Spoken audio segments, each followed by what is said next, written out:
SprintCarUnlimited.com. Coming in from Grandview Speedway, high limit main event, second place finisher, Brad Sweet. Brad, kind of a race where you had to battle with second place Christopher Bell. It was a huge battle back there. And then all of a sudden, this car just came on at the end, and you only fell short by .160, I think, at the finish. What happened at the end there? I don't know. I wish I knew because, I think we'll dig into it a little, but, we've been struggling a little in the slick, so we're kind of trying to figure out our package. It's May, so this is the time to, obviously we want to be winning races, but this is the time to be trying, things to figure out, how to be better in, June, July, and August. So, Grandview is a really unique track. It changes a lot through the night.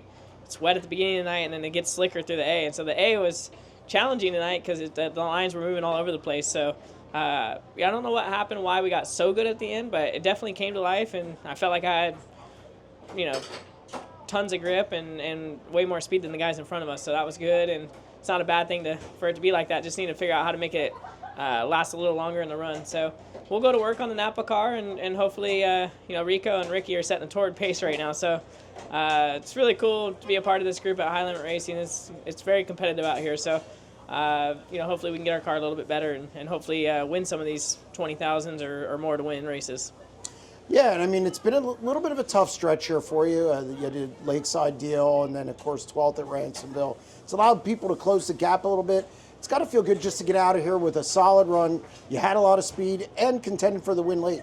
Yeah, it's, obviously, I don't, however many years into these championship battles or points things, it's like, for me, it's really hard to even think about it or acknowledge that it's, a thing. But obviously, the team wants to win a championship every year that we're out here, and Ty's a new crew chief and got a young team here. So you never know, how the season's going to progress. But, started off really strong, had those kind of, obviously we were good at Lakeside and had that DNF with something that was out of our control, and then struggled at Ransomville. So, I think, that everybody's doing a great job. We've been contending on the podium night in and night out. We just need that little bit extra to figure out how to, make the move to win the race. And whether it's me driving or just getting the car a little bit better, I don't know, but we're certainly working hard, and everybody's enthusiastic and trying our best.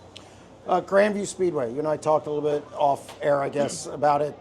This seems like to be a permanent date for High Limit. The stands were good, a lot of enthusiasm, early night, everything that you guys kind of preach.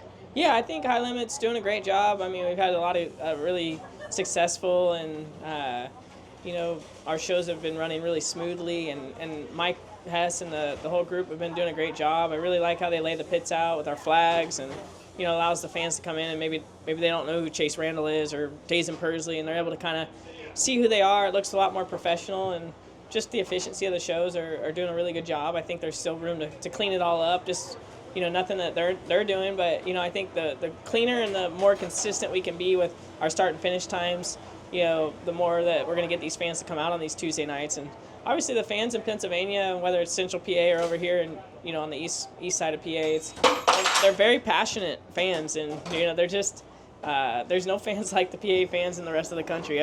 There's no place that you can do a rain date or on a midweek and be successful. There's no place that you can just move start times around or do a pop-up race. But Pennsylvania fans, they're diehard. Sprint car racing in PA is pretty much a mainstream sport, so it's really cool. Obviously for High Limit Racing to be racing in these areas, and obviously to beat the PA guys, that's never a bad thing. Last thing, Port Royal. It's kind of a place you've been good at times, not so good at times, and now you go into a big weekend, $75,000 to win next Sunday.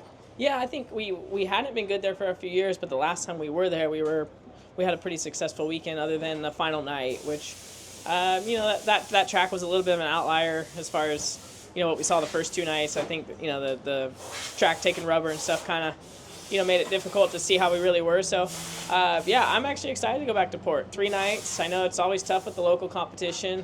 I've been watching, and it's been great racing. It's been on the wall. Track prep crew's been doing a good job, and yeah, just excited to get there, and hopefully we can kick the PA posse's butts. Well, congratulations on a solid run. Thank you.